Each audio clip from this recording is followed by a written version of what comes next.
Welcome to Do It for the Gram, an Enneagram podcast with your host, certified Enneagram coach, Milton Stewart, where we do it for the Enneagram, not Instagram. We make moves to improve ourselves and our communities. I am super excited today. Today's in a very, very special episode. I have absolutely amazing people on here with me on this episode, so I'm super excited about it. We're going to dig into not only the Enneagram, but we're going to dig into it from different lenses, and we have some amazing people who attended my Kaizen Careers Enneagram program. So I'm super excited. Let's go intro music.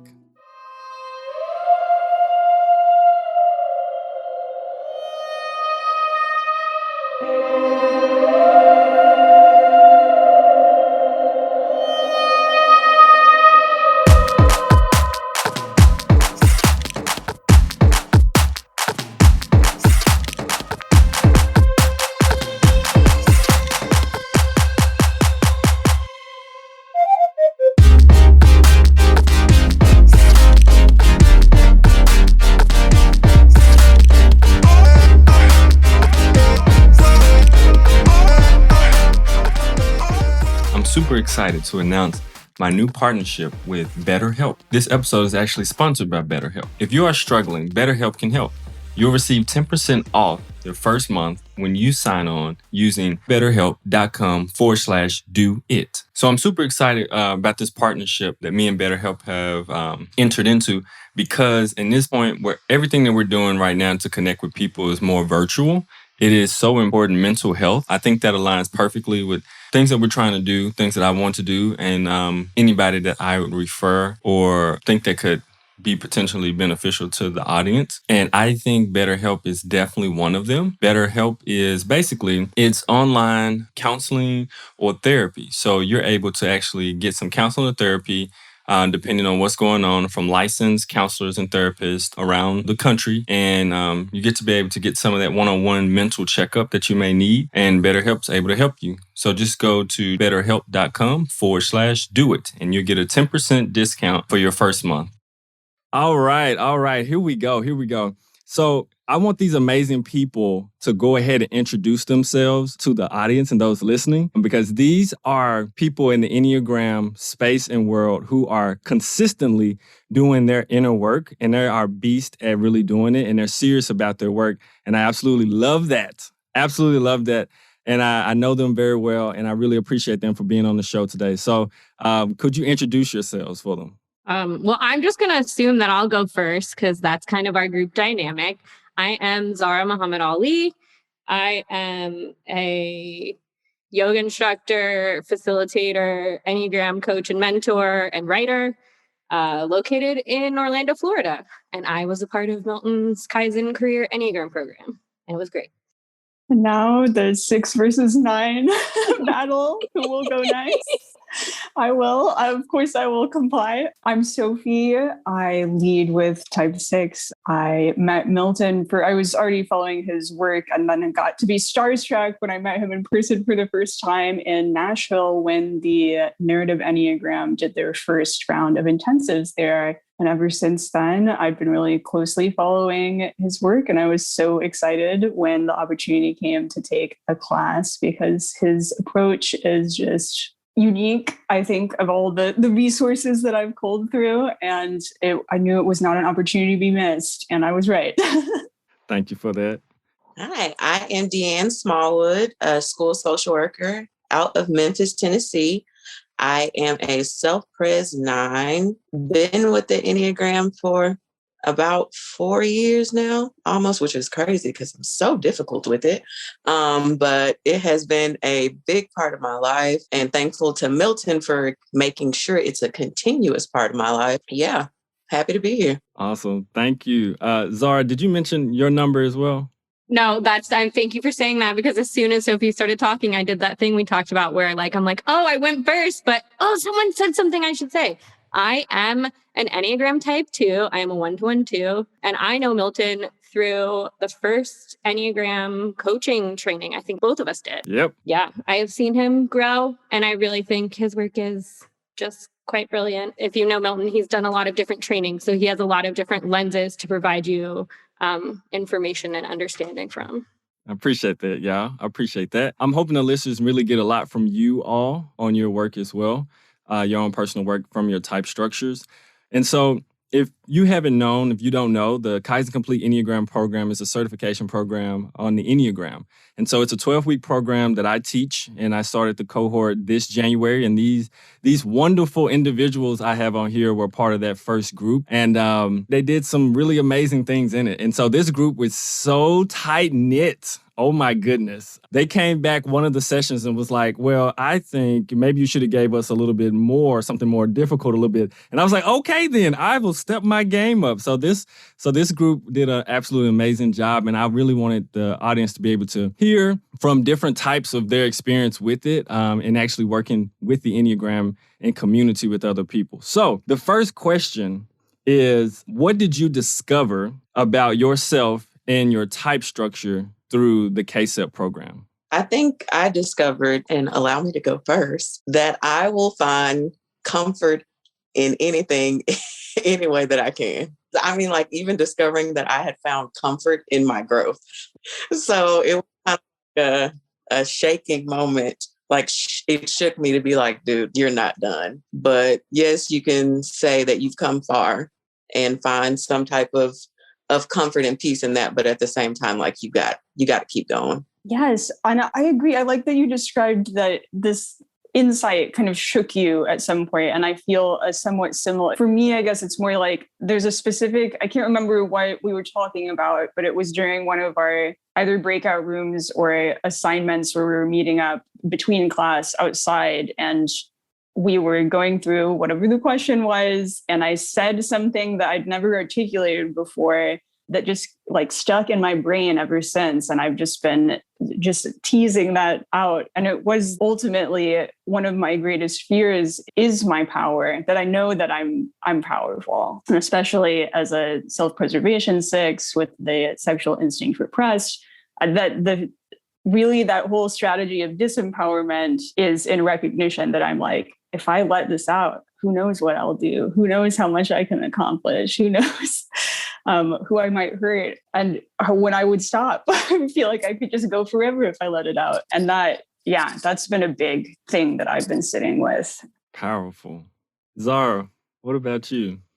Okay, so I've been trying to tie it down to like one thing I'd say I discovered about my type and myself through this training. And I think there are quite a few things I recognize that I'm not remembering specifically. But one thing that is really prevalent to where I'm feeling right now that I will share is the extent that I, as a 1-to-1 type, the amount of time I spend thinking about or putting other people's needs first, like whether or not I'm like speaking to them. And I think that's something like I was kind of realizing over the course of the training, because it was like, I'm coming to this space where, and I think this might be true for a lot of 2s or people who are just learning to have boundaries or make adjustments in their lives. And I don't think that's something I'm necessarily learning to do. Now I'm rambling. Anyways, I think the extent to 1-to-1 types that we can put other people first and just be thinking about other people and what's going on with them and what's true for them, forgetting ourselves. And how much my repressed instinct is repressed in my life. How much I will value really wanting to talk to and connect with my people, right? Over like, right. Hey, maybe like don't talk to anyone for 24 hours and just like listen to what you need instead of like listening to what other people want or need because you like would like them to care about you the way you want to actually care about yourself, which is something I knew, but is like, I think something I keep coming to a deeper realization of. Yeah. That 1-to-1 on the heart types, it kind of doubled down, especially on the 2 and the 4. It doubles down on them pretty strongly, no doubt. DeAnn talked about this a little bit about growth. So tell me about, in what ways did you grow during the KCEP program? I want to say one way that I really grew was I noticed myself with some of the practices that you taught us, checking in on my instincts a lot more and being like, oh, this is like really activated. And like I specifically like in the last week, I've been thinking about what's your repressed or what's your dominant type. Yeah. I don't want to give too much away because I think that's like yours to share with people. But you guys know the practice I'm talking about. And I've been using it all week where I'm like, calm it down, calm it down, calm it down, like bring it back, bring it back. And it's been so helpful to recognize, because sometimes I don't even think it's activated, but it's like you've been thinking about someone you haven't talked to since yesterday. You've been thinking about their problems and something they said to you and how you can help them for like 45 minutes. They're not even here and they don't need your help right now. You know, it's be different if it's someone like who needs it. And so it's like, oh yeah, right. Yeah, I was totally actually going to reference the same practice, or at least maybe perhaps not as a response to this question, but I thought it was amazing that you also mentioned it. So I'm definitely going to riff on that. But certainly that, is it giving too much away to say visualization? It has something to do with visualization. Sign up if you want to find out more.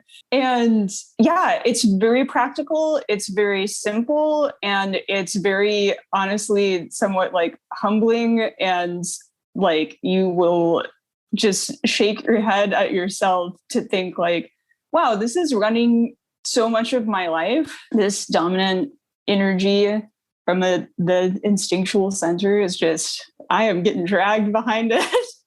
And the practices that we did with that specifically, I would say that is probably one of the biggest kind of like night and day changes that I've noticed. And again, it's a tool that takes seconds to use. All you have to do is, if you got the awareness up, if you've got the observer on, you can notice it, you can do something about it, and then you can go on with your day. Breathe a little more easily. Ooh, I hate to throw it out there again, but the visualization. So Milton, now you know it worked. Thank you. So it's a mixture of two things. And it's something that you said a couple of times.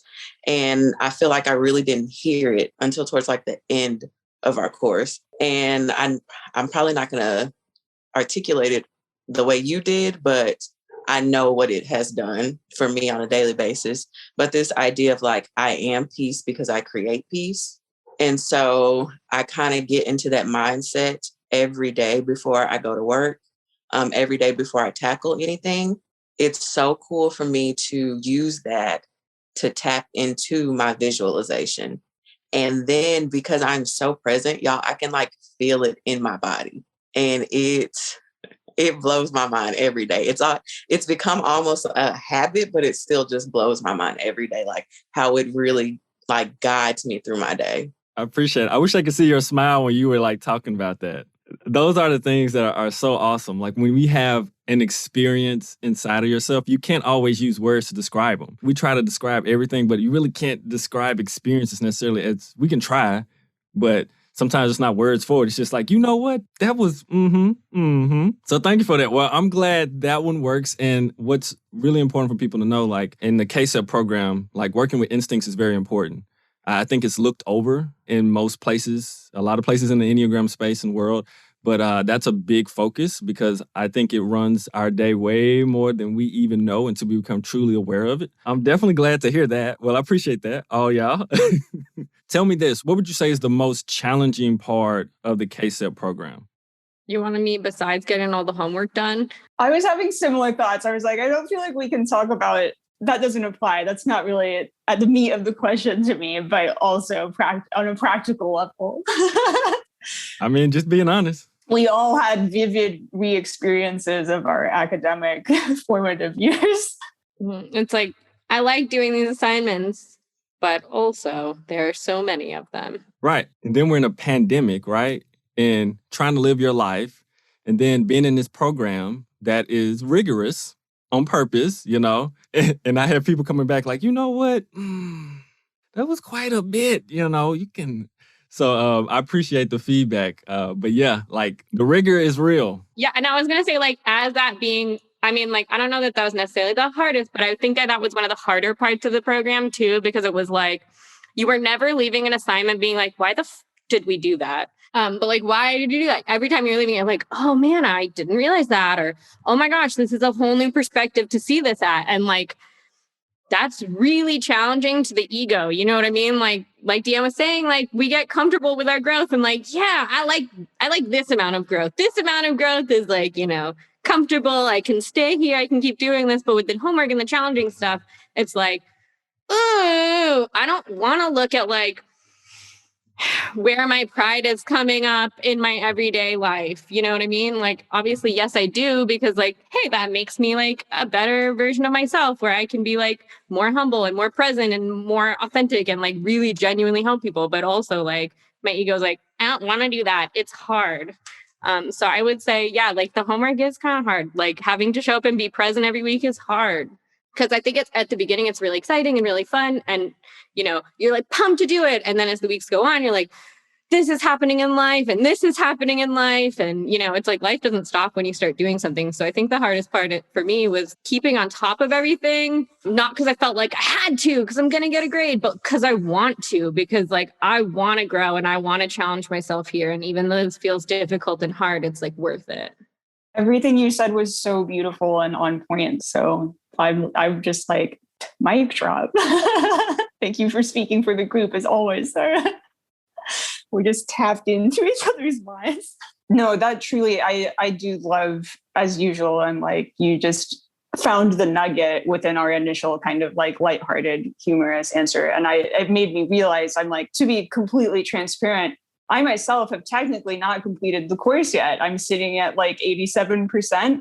And it's exactly for the reason that you just articulated so beautifully, Zahra, which was that I don't want to just click complete because I haven't sat and done, you know, I think I have like 3 or 4 journaling topics. And one day I just like sat down and wrote all the information I needed out in a notebook so that I can visit them and give them the time that I think they're due, because I want to do it fully and get the most out of that reflection. And I've found that ever since I kind of like wrote them out, I've been thinking about them all the time and noticing, I'm like, I think I'm getting way more out of it from having not done it when assigned. And honestly, I'm like, I don't know that this was a challenge. I think because I did feel, if anything, it was funny to me, Zahra, when you were like, at the beginning, it's exciting. And I was like, at the beginning, I didn't trust anybody and I didn't know how things were going to go.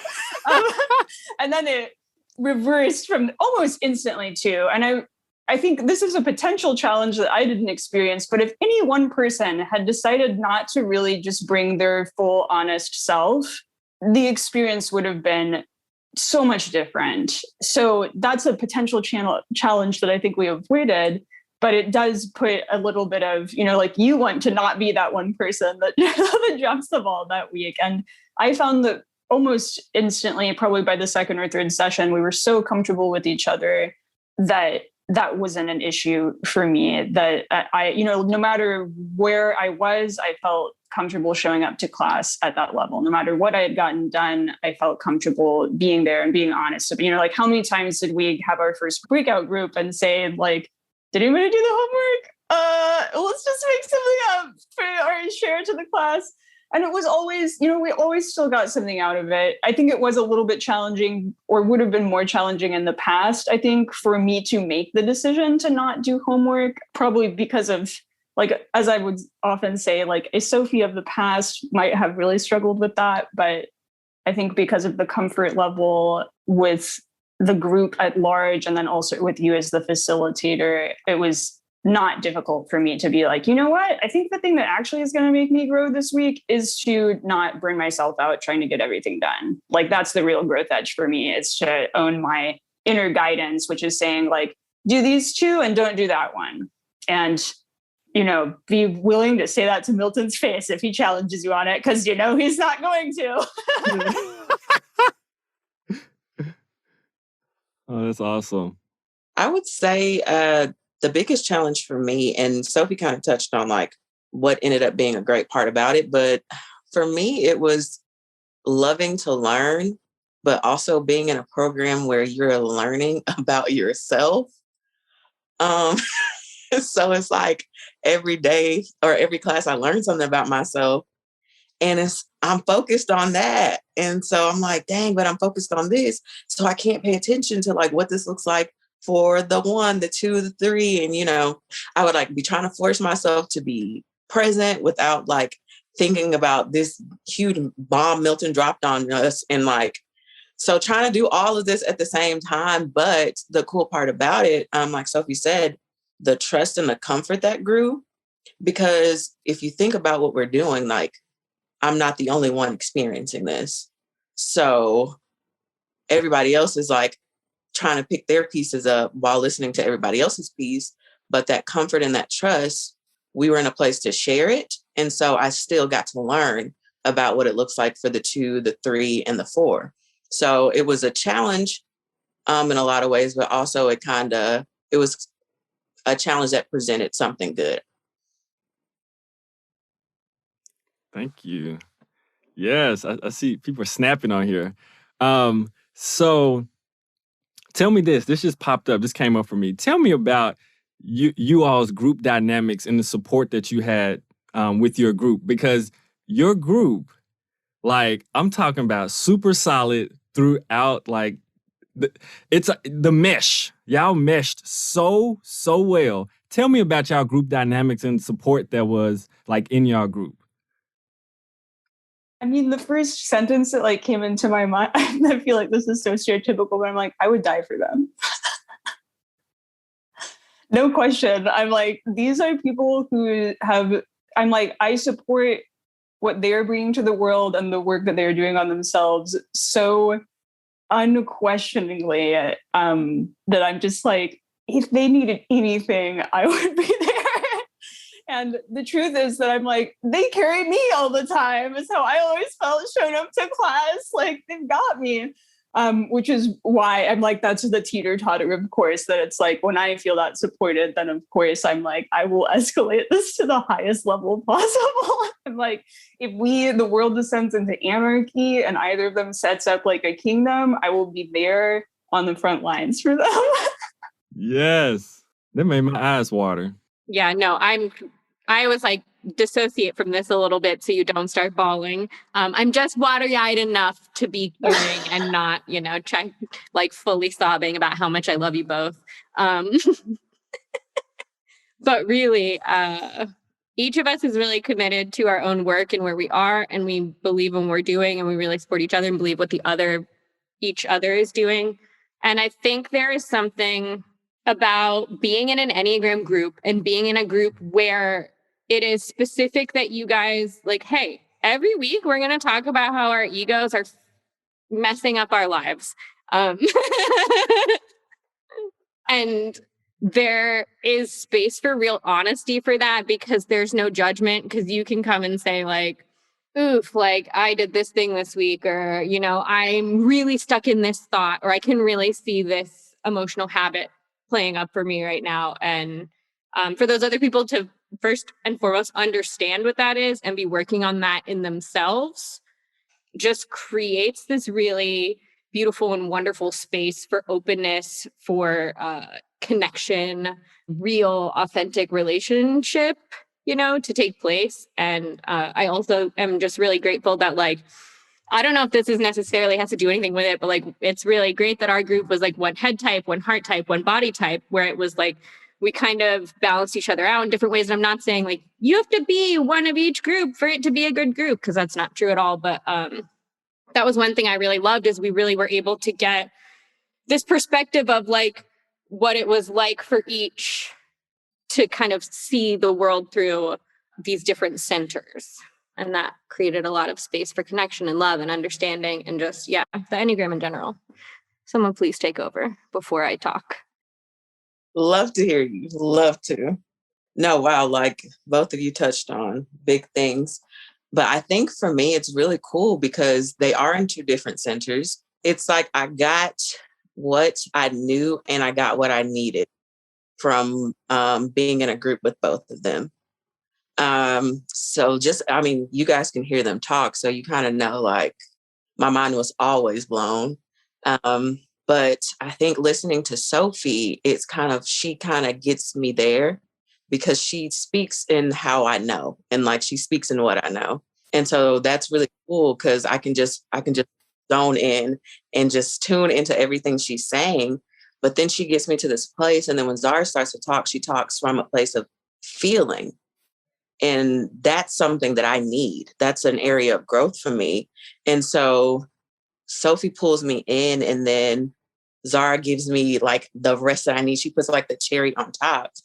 And so it's a really, really cool dynamic.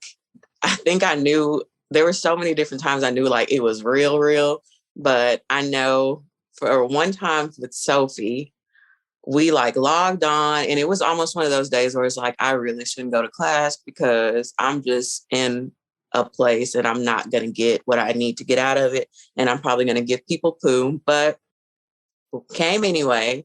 And I think the first thing we did, Milton was like, we're going to break out into random groups. And I was like, bro, like, look, that's the last thing I need. We broke out into our groups. And then all of a sudden, Sophie just popped on my screen. And y'all, I started crying. Like, I was so happy to see that girl that I just started crying because it was like, please don't put anybody else in here because they're going to get a version of me that I just don't want to be passing out on Milton's platform. But saved by the Sophie. So that was great. And then later on in our program, Zahra went through some stuff and I just thought, I'll go to Florida. I will go to Florida. And if you know how I feel about Florida, no, I love that girl. Like, I do not mess with Florida. And so I was like, I'll go to Florida. Let's go. I need to go where Zahra is. And if that is Florida, it is what it is. So I knew it was real with them. That's a real deep kind of love, because as someone who even lives in Florida, I have a lot of feelings about Florida. So I very much understand this. I think that's one of the most amazing parts about the program, the unity you have like with your home group and with the whole group, but especially with your home group. There's this connection that you make that's a lifelong connection, like literally, because you've been doing the work with other people who have hearts that have been open to you and connected to you, and you've been able to really be yourself and say what you really need to say so that you could be healthy and get some of the gook out, you know?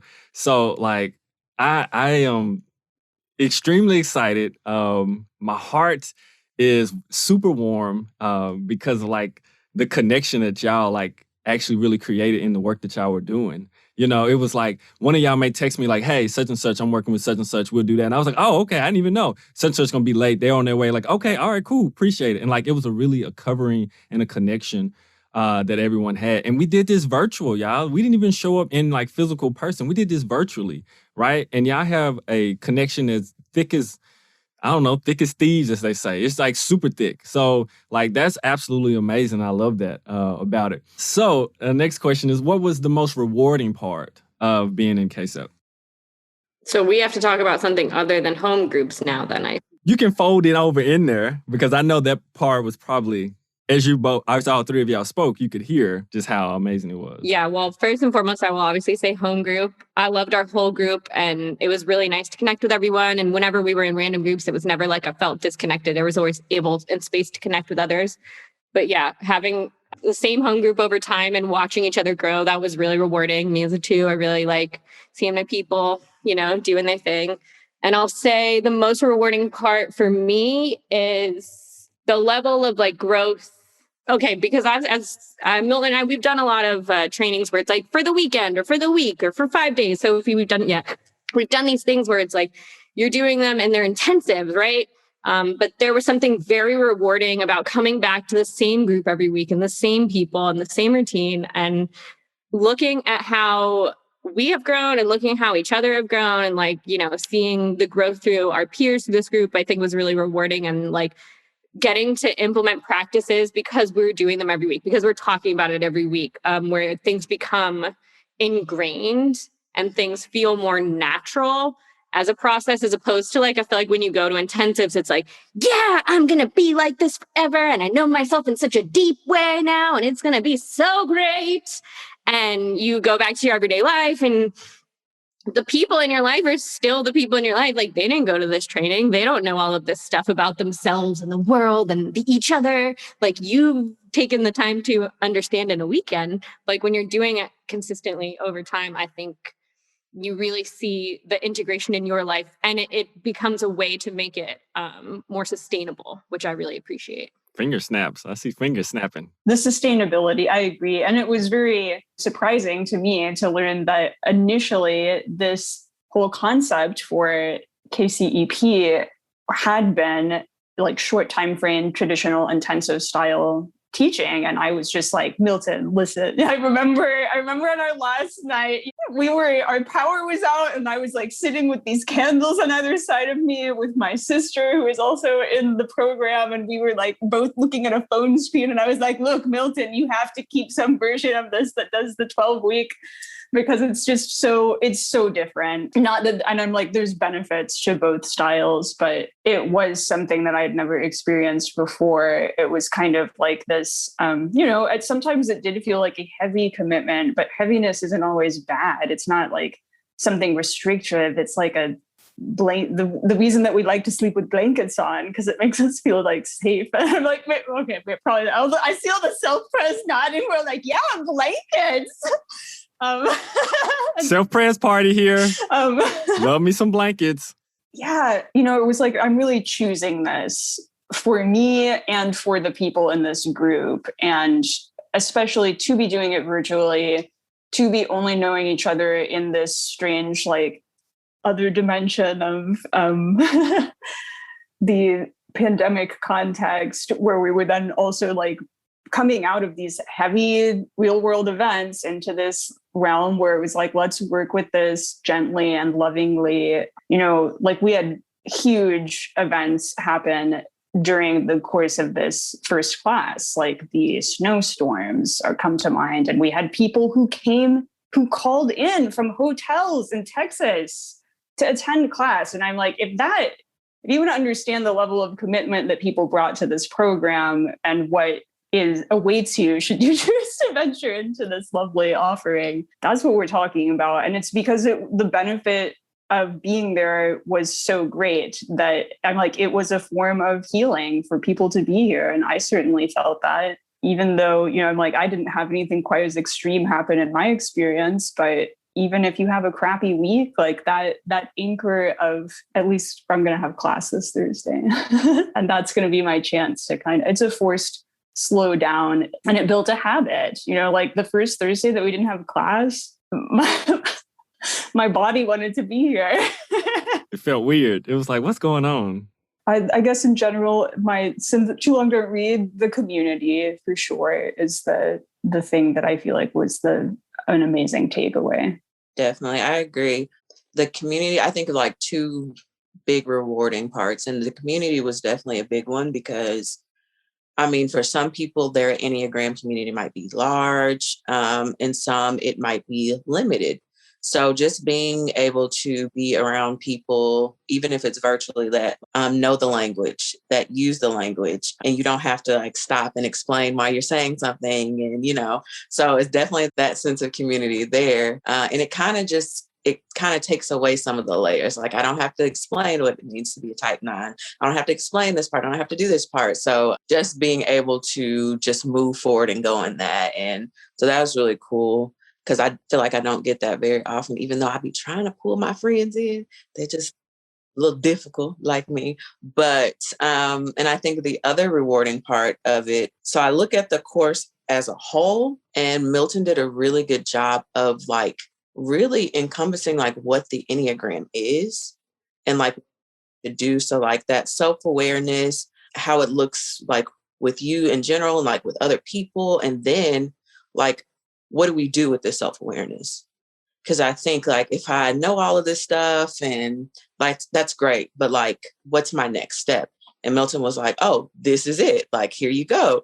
And so that was really cool because even for someone like me who was moving very slowly through the process and at times felt like I was getting dragged along by everybody else, but because it was a part of the course to like learn these things, to understand these things. And also you have this work and you have these tasks at hand that are going to help you tap into all this stuff that you're learning.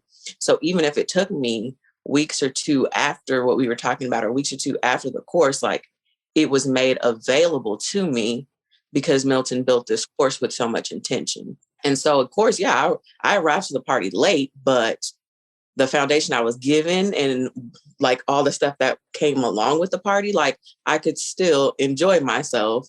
I could still turn up with the rest of the community and it was okay. And it was perfectly fine the way that it happened. If you came in late, you were definitely fashionable. So that's what's up. I think one thing to honor you three, I think something amazing you all did, which I really appreciated, is that like realizing that there's home groups inside of a bigger group. And in our big group, we have people going through all sorts of things, like, and it's real life. And I really appreciate you three for stepping up and being able to help different members in the community, because that's the best part about it. It's like, I'm the teacher facilitator, but I don't have all the gifts and the traits and everything that you all do. And like, you can mesh and connect with other people, in ways that I would not be able to do. And so that's the beauty of the Enneagram and the community, like when you do it in community, like in a community form.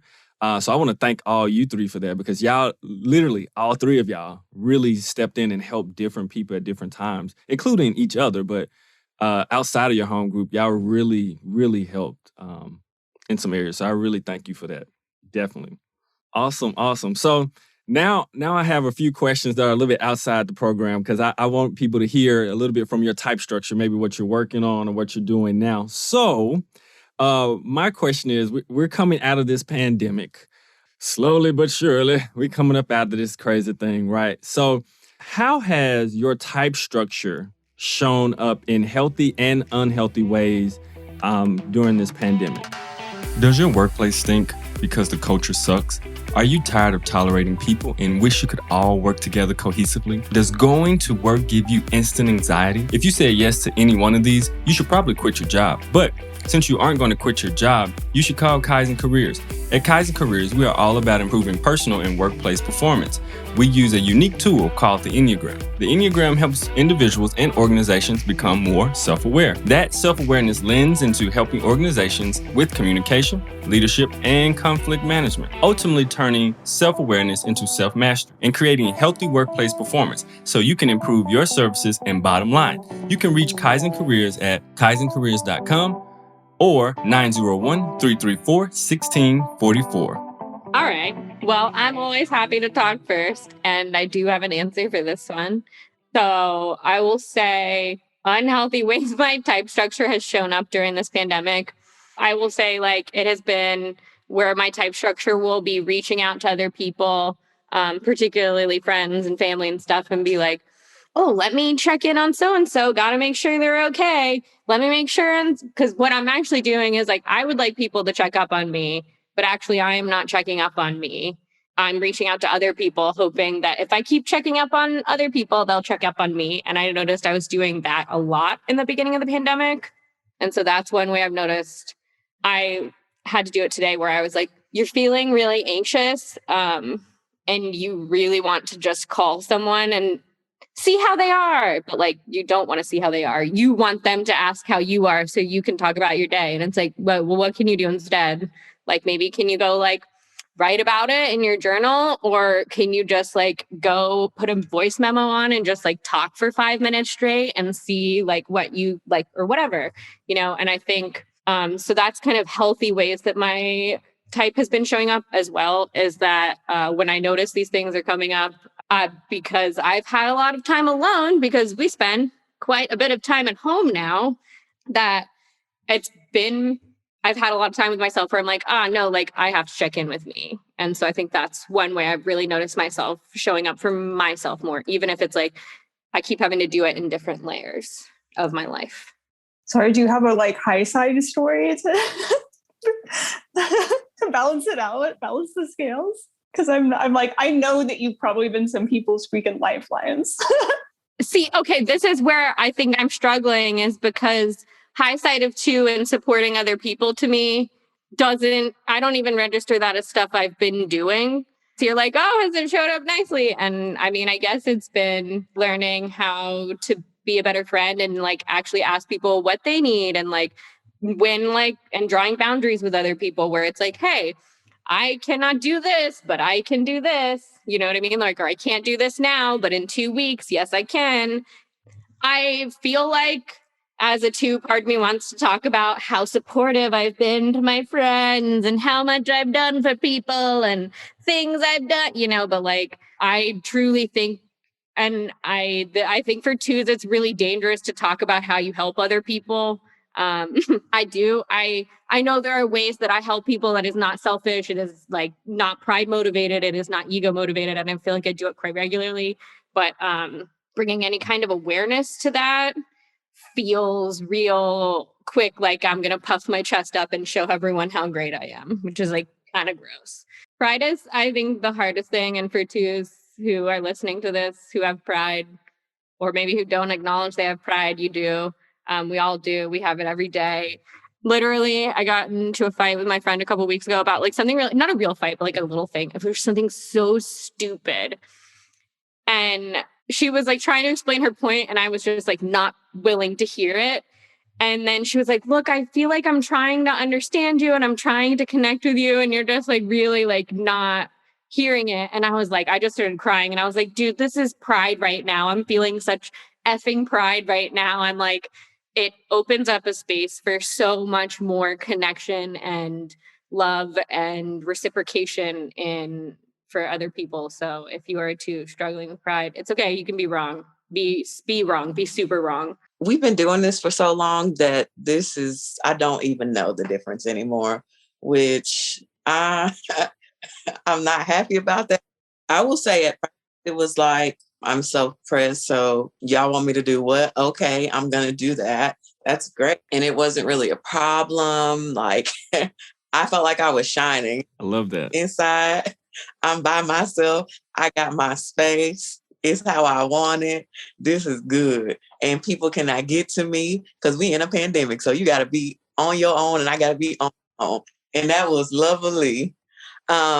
And I even like created certain habits, like make sure I took walks, and I even like set goals for myself as far as like getting certain licensures, and I set like steps to it, and I fulfilled those steps. Like, I was doing all this stuff. And then it was like in the midst of the pandemic, like other things in the world were still happening. And it kind of took me out of that space and took me into that self-pres where you haven't heard from DeAnn in 6-7 weeks. I really don't even know what's going on because I'm 2 days behind on things, and of course not even being aware that any of it is going on. And so like fighting that part of my type and my instinct was hard, because at the same time that all this stuff is going on and I'm by myself. And as much as I love to say like that's my thing, that's not what I needed. So big parts of the challenge were expressing my needs. So it was like at the same time, like I was in a very unhealthy part, but I was forcing myself to communicate what I needed from people.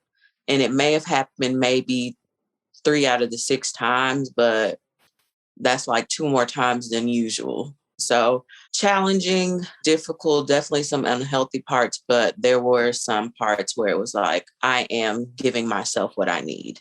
And that's a big deal for me. On this conversation with 3 self-pres dominant, and I'm a self-pres repressed, and this conversation is very different in my mind, because I have been like struggling all year. I'm like, how do people take care of themselves? They take care of themselves and they put themselves first all the time? You're always thinking about things you need. And I'm like, this is exhausting. So it's been good in ways where I'm like learning and stuff. But man, you guys, you people, like, phew, I don't know how you do it. I just would rather let's be friends. Let's just focus on you. I can't think about my needs. Yeah, I mean, I feel like the type 6 structure is the kind of like low-hanging fruit for I feel like in some ways, not only did we all have to experience a little bit of, regardless of where we lead instinctually and in terms of core type, we all got to be different kinds of 6s and different kinds of self-pres during the pandemic, which actually I feel like is in the very kind of stereotypical way. It's like, thank you. Yes. Thank you, everyone, for finally understanding how we should be feeling all the time. Your lives are constantly in danger, and any sense of safety is an illusion and a fallacy. So you're right on board. I will say sometimes that looks like, of course, especially like the first spring during the pandemic, that's like anytime my allergies flared up, you would have like sad Sophie sitting like laying down being like, I have it, don't I? I have COVID. And I live with this self-pres 9 who eventually looked me in the eye and was like, you will know when you have this disease. And it was actually a really great message to receive. And I was like, oh, yeah, you're right. I do have that ability. So, I mean, just like so many cheers to what Deanne was describing in terms of, I feel like, the joy of self-pres, being like, I have all this energy now that I don't have to spend it like reinforcing my boundaries against an intruding, like all the things. So I loved the slowdown. It was difficult on an inner level to be like, people are dying. But my day-to-day experience is actually somewhat like idyllic and lovely and, you know, promoting my health. And I think the slowdown part for me allowed me to do a little more, like I kind of had to, but I also didn't have to and chose to, I guess, to a certain degree. I'll give myself some credit there. Kind of step up and be a little more empowered in my work life. I don't think I mentioned this because it's not a lot to write home about, but I'm a freelance house cleaner. And I like raised my prices during the pandemic. I had to like negotiate boundaries around like appointments. And especially, I feel like at the beginning of this year to now, so much change. I've just adopted this practice of like, if I think about doing it, I just say it instead of, I don't give myself a chance to doubt it. That it's like, I immediately push back against it. So it's like all these kind of silly things where in the past, I feel like I would have spent a lot of time being like, oh, you know, I haven't heard from this client. I wonder if they want me to come. And I'm like, oh, just text them and ask them, do they want you to come tomorrow, Sophie? Come on. And then I do. And it's been great. So that's been very lovely on a higher side. And I think I built some trust in myself by having navigated this whole experience. There's also been a lot of struggle. Interestingly, I feel like my repressed instincts got challenged a lot, that one-to-one, because even though I did have connection to a pretty nice web of people, I would find that I had a hard time negotiating those boundaries because I feel like I, for some reason, have attracted a lot of one-to-one energy into my life and would feel like I owed, you know, I was like, well, it's the pandemic. Like there's no one else they can connect with. There's no one else they could talk to. And sometimes that meant that I wouldn't stand my ground. It's always much harder for me interpersonally than in other areas of life to take that stand, because of course the fear is like, if I displease my ally, they will not be there for me in my time of need and support me, and I shall compromise my entire elaborate web of relations that are meticulously designed from vetted individuals for my own self-preservation schemes. But I call them friends for short. It's a little peek under the hood of the sixth brain. At least this one's. That was one of the greatest things I've ever heard strung together like that. I am thankful you said that. Oh my goodness. That self-pres thing is so real during the pandemic. At first I was like, cool, I'm good. My food comes to my house. I order it. The first 77, almost 80 days, I stayed in the house. I didn't go anywhere, literally. And I was okay. I ended up having to get a new battery because my car battery corroded because I hadn't drove it in that amount of time. But I was actually okay. You know, I had some people checking in on me like, you're a 7, you're okay. I'm a self-pres 7. I'm good. I'm really good. Like, trust me. Like, I'm really good. Then I have people to contact. Like, you know, you have one-to-one types to contact when the self-pres like, let me text them. I know they always up for a good text combo or something. You know, it's like, let me go on. And so I really appreciate that. And so looking at it, DeAnn alluded to this a little bit earlier. Even today, it has been rough. Other things have been going on, and we're talking about social justice issues, and it's been heavy.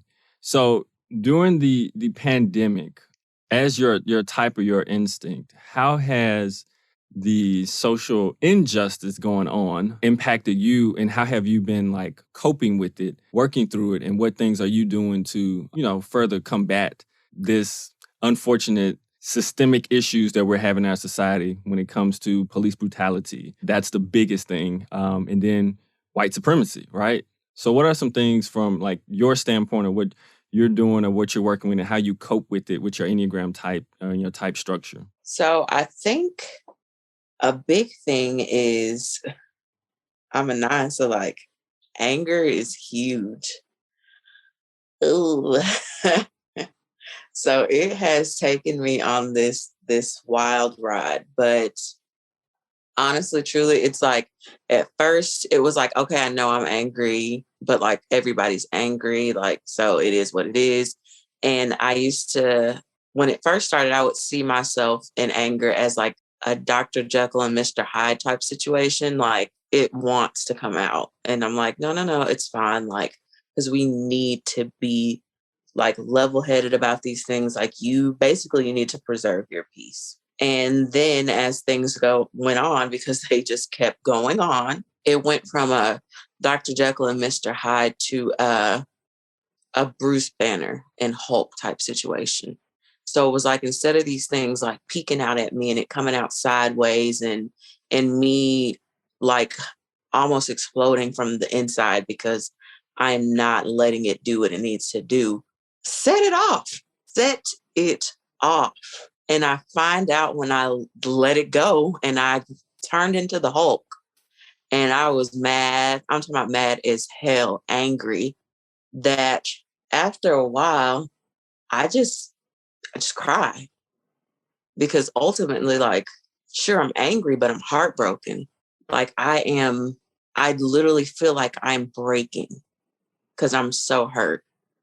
And so it really just highlighted the importance of letting myself be angry, and also like it highlighted like what anger looks like and what it does for me. And so as angry as I don't want to be, if I'm really protecting my peace, if I'm really going to find peace, I have to let myself be as mad as I want to be, because it's going to help me get to whatever is actually behind that anger. I love when DeAnn speaks truth, because sometimes she says something that's just so powerful that there's literally nothing you can say after it other than just a silence. And that's why we love DeAnn. Ways I have been coping and managing is having space with BIPOC folk and listening to other people and hearing what they have to say, and just taking care of myself and a lot of rest. But I think what's more important is what I, as a brown person with proximity to whiteness, has been doing in the world. And I think one thing I've been really trying to be more vocal about is my stance. Like of what I stand for, calling out people when they say things. I'm feeling really anxious right now. Yeah, no, I'm like saying I'm feeling anxious right now. I'm not saying that's like what I do. I'm just saying, as a South Asian person, there is so much within the Asian communities that I feel like needs to be brought up and combated, about beliefs of colorism, anti-Blackness, of white supremacy, of colonization that are so deeply ingrained into our cultures. And so big work for me of what I've been doing is talking to my friends, talking to my family, having uncomfortable conversations and making my views heard, and continuing to educate myself so that when I have conversations with my family members, with people in my lives, to be providing education to them as opposed to just getting my feelings involved in it, which as a two is very easy because I have a lot of feelings, and it's easy to let that cloud what I want to say or the point I'm trying to get across. And I also think another big important thing is there are places and times to write off people where, it's like they're unreachable, or they're trying to reach them is damaging to my health as a person of color. But I also think it's really important to keep having conversations with your friends, your white friends or allies, people who want to be, you know what I mean? And not just writing someone off. I think that is a big thing that I'm really focusing on doing, is like, I don't want to write you off. I don't think that's applicable to everyone, obviously, but there are a lot of people who want to be better but don't know how. And I think just holding space and inviting people into that conversation. Yeah, setting those healthy boundaries where it's like, inside of these boundaries, you can communicate with me as long as you bring something that's not harmful to me. But if you can't do that, you can stay outside these boundaries until then. So yeah. What about you, Sophie?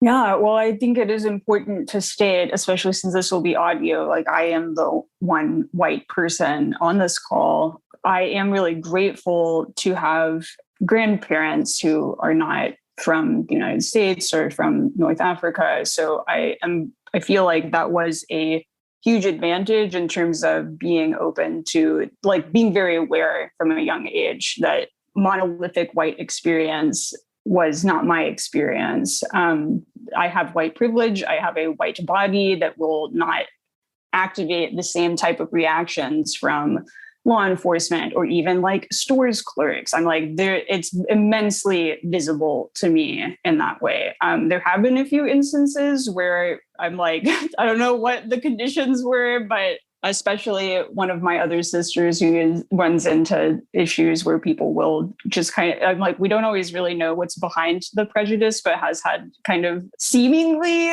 race-inspired interactions. So I think a long time ago, I had to kind of swallow a acknowledgement of that like let go of, it's like you have access to these other perspectives from your background, but that doesn't change. It's like, it doesn't matter how you feel or what your racial identity is.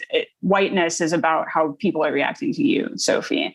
And then the thing that kept coming up to me over and over again is that saying of the 6 being numb from the head down. And this is not something that you want to engage only from your head. It is something that requires the heart. It is something that requires the body. And in terms of the heart, it's about, when you check your email and you have all the messages about violence, state-sanctioned murder, a complete lack of justice and accountability, and not only in the United States, all across the world, that it's easy to feel from a head perspective overwhelmed, like you don't have enough information and you don't know who to trust. Now, that's easy. I'm like, it was very easy to make it a like trust shift in terms of like, listen to the people who are being impacted. Easy. But that's also not a monolith of opinions and goals and ideas of how to handle things correctly. I've really enjoyed from a head center doing the work of unpacking that and listening to the full spectrum of ideas that have already existed for a long time of solutions to the level of violence and militarism across the world, especially towards Black and brown bodies. But yeah, being able to read that, see a piece of news and let it touch my heart and not let that be a debilitating experience, to just feel it. And that goes directly into where I feel like the body belongs in this conversation, which is use that feeling to do something. And then obviously I'm like, we just talked about pandemic context in general. So it's like already difficult to imagine putting my body in danger. But when you add on a layer of like, am I going to go to this protest during a pandemic too? And, I did a couple times. And I was okay, which is always a good experience to have. But I also am I spend so much energy thinking about like, when the moment comes where I'm able to do something, am I going to do it? Am I going to freeze, or am I going to be able to do what needs to be done in the situation? Because I think at the end of the day, it's like, I do know what needs to happen and what I would need to do.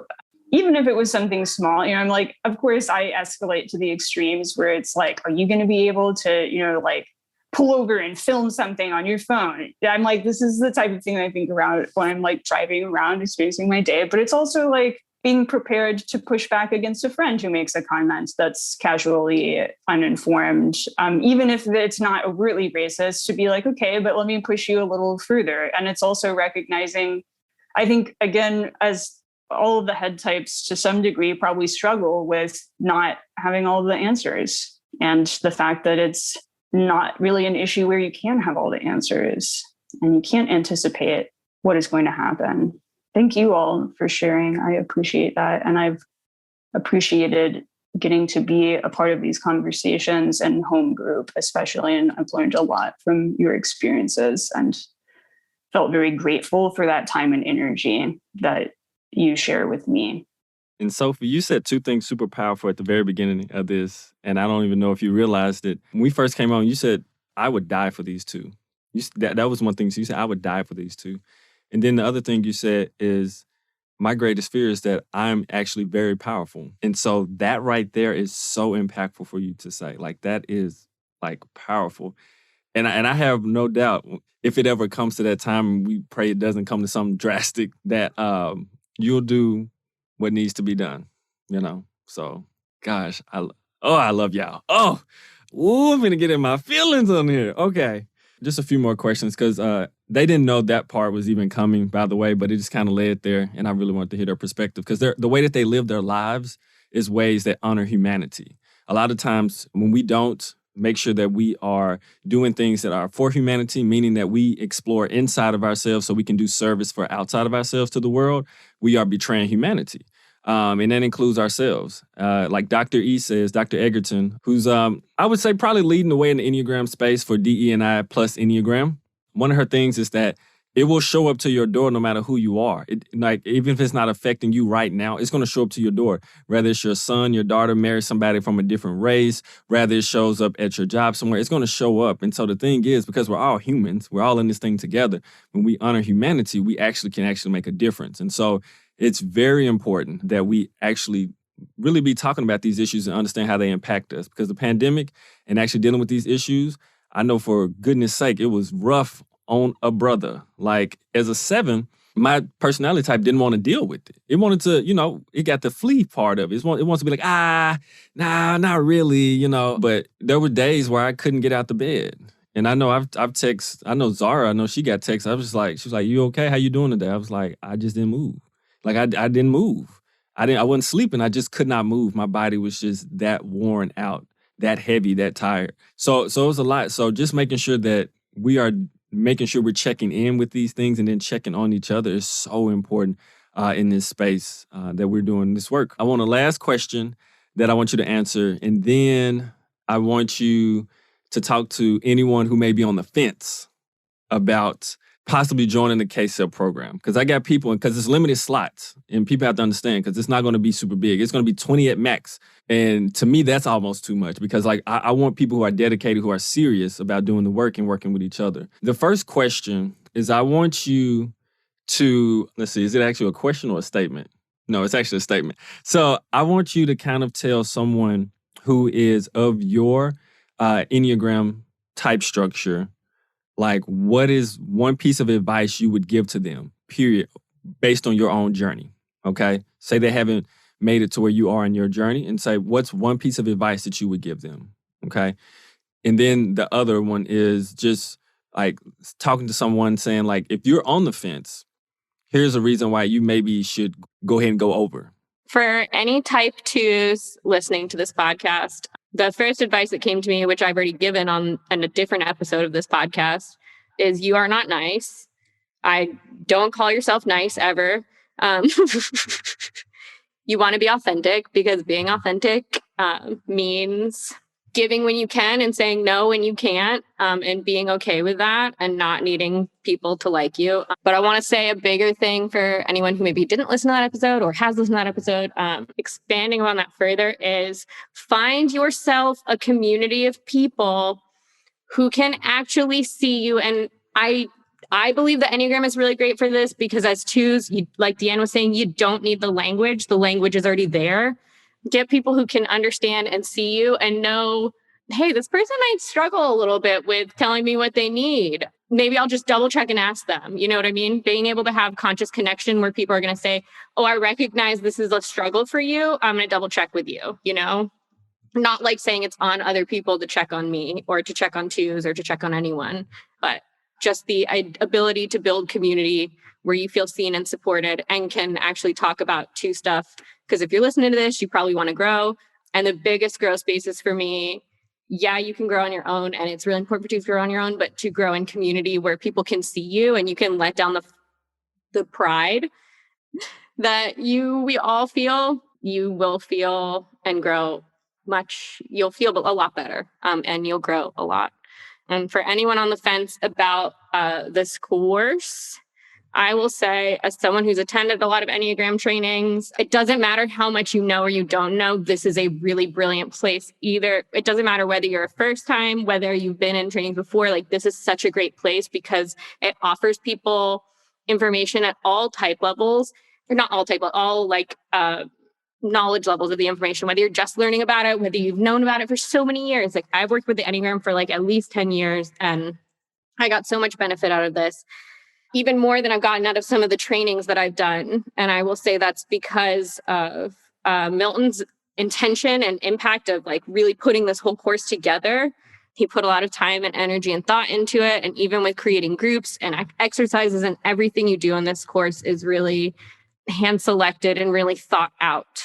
So yeah, you will get a lot out of it. And it's honestly better than a lot of the trainings I've done. So of course, as a 9, I always not always, later in my journey, touch on the anger.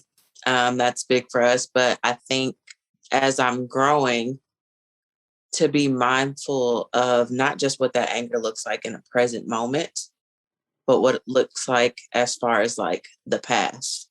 So looking at resentment and how that can play a part in your life and our type structure, as well as being mindful of and thinking of anger in the present, like how it affects your actions and your words in the sense of passive aggressiveness. That's something that I learned a lot about through this course. And yeah, it's something that I'm familiar with without knowing what the name was and then knowing what the name of it was. So that was big. But also in those moments that you're present, and it's big for us to not be seen and not make ourselves a big deal, but in those moments that you're present and you tap into your potential and kind of like Sophie said, the power that you have, really holding on to those moments because it's going to give you insight into your potential. And once you have a certain amount of insight into your potential, you cannot deny it. Even as a 9, it's going to cause, even if you try to deny it, it's going to cause an internal conflict. And we don't like that. So do something about it. Get in that body, get action oriented about it. And if you are struggling to do things like that, look at this plug. Take Milton's course because he's about to tell you all about your life, all about it. But it's good information. You can see it in real time. If you are at a certain point, it can be very humbling. It did that for me a lot.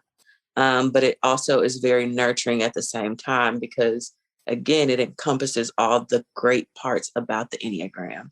So it's like, dang, I am exposed. I am revealed. Like, this is the ridiculous things that I do.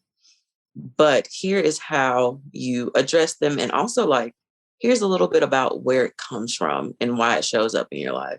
So, again, that self-awareness, but also the opportunities for self-mastery, self-actualization. So it kind of gives you a great roadmap as you are actively learning and actively getting instruction from Milton, who has so much doggone energy and so much joy as it pertains to life in general, but also the Enneagram. So it's really hard to not be in tune and not want to know what's going on. Yeah, just getting your pulse on the finger of that, the frequency of doubting, the addiction to doubting, the compulsion for doubt, and I'm like, one beautiful, I think these two superpowers apply to the head in general, but, and of course, being the reigning sovereigns of the head triad, 6s, my dears. Imagination and curiosity. These are two of our superpowers that we use against ourselves to imagine horrible situations and be grotesquely curious about all of the bad things that can happen. But you can repurpose those in the service of learning more about yourself, gently, kindly inquiring why. Why am I doing this? What is the reason behind this? And I'm like, you've got the brain to figure it out. I often feel like when I think about the amount of power that I could harness if someone was just able to like take the energy that I spend thinking, like, wow. So use that. you're already generating it. Use that electric spark from your neurons and put it towards something that is meaningful for you and will actually create you the type of safety and security and sense of holding that you're seeking, whether it's outside or inside. And I think that's the other thing too. Be forgiving, be gentle, be kind, be loving. Luckily, I feel like there's not as much pressure necessarily baked into this type structure about, getting it right per se, but there is a desire, a deep, deep desire to be trustworthy. And when you're behaving two different kinds of ways in two different kinds of situations, you kind of have to realize, like, how is anyone ever going to trust me if I can't be in integrity with my own inner sense of guidance? Like, I want this so desperately, but it causes me to act out in such a way that I'll never get what I'm actually after. I wouldn't trust someone acting like me. And then I'm going to try to copy DeAnn and do that smooth pitch. I'm like talking about love and compassion and holding. Truly, truly, truly, though, I did find that to be true in this course. And I thought it was exceptional. And I will be completely honest and say that I was skeptical. And I'm like, I know Milton. I know what he's capable of. But I still, I didn't know everybody else who was in the class and how you didn't see the lay of the lands. And also, I'm like, even though I know Milton, I'm like, I don't know that like necessarily creating a virtual space is, we'll see how this goes. And it defies description. I'm like, you have to experience it. And even if you don't experience, if you're on the fence and you miss your chance because you get trapped in a doubt loop and you end up not applying on time to join the next cohort, take something, do something, engage in some kind of Enneagram experience with a group. We can read the books all day. We can look at the compare and contrast charts. You can take every single test. None of it is going to come to life until you enter this type of space. And I would recommend Milton's because I'm like, I've vetted it. Okay. From 1-6 to any other 6s or any other type that sometimes questions things. Milton is a beautiful beacon of his values and his intellectual integrity, his magnificent synthesis of all of the approaches, as I feel like Zahra and DeAnn both mentioned. When I said early on, Milton has a unique approach, and like, that's what it is. It's that and I think it's a gift of his type structure, honestly, that it's like, someone already went and did all the work for you. They did all the research. So come and take advantage of it. It's a smorgasbord of knowledge. Come, head types, eat, feast. And there's stuff for the body and the heart as well. But I will say, especially, I feel like anytime anybody was off in the chats being like, I'm having a hard time keeping up, I was like, I'm not. I'm right there with you. So it is exactly our pace. Fellow head types. It is a treat. And I do think that there is there's something special about learning from someone who's coming from a similar perspective to you in the Enneagram work, I think. So I know I got a lot about being taught by someone who's right next to me on the circle. And that's a very, it's just the most delicious thing. Wow. Thank you. Thank y'all so much. Oh my goodness. I got this big old smile. It's a perfect way to end my day, for real. It's been a long day. Thank you all so much. So that's all we have for this episode. Remember, you can support by going to patreon.com/doitforthegram and become a Patreon supporter. Podcasting is not free for podcasters, but it is for listeners. And if you want to support this podcast, you can go there and support. And that would be a way. Also, you can contact me and get some possible discounts coming up, and you will know about the events that I'll be speaking at as well. Also, I do have a book coming out called Motivate, Elevate, and Ameliorate. It is not currently in pre-order status, but it will be before soon. So just keep notice and keep stock of that. I have a couple events coming out. You can find out about those speaking engagement at kaizencareers.com. And besides that, if you feel yourself getting triggered by something and you're about to go crazy or rogue, take a deep breath, slow down, pause, and do it for the gram, the Enneagram, of course. And we'll see you on the next episode. Bye. Do It For The Gram podcast editing and mixing is done by Saw and Sign. Information will be in the show notes.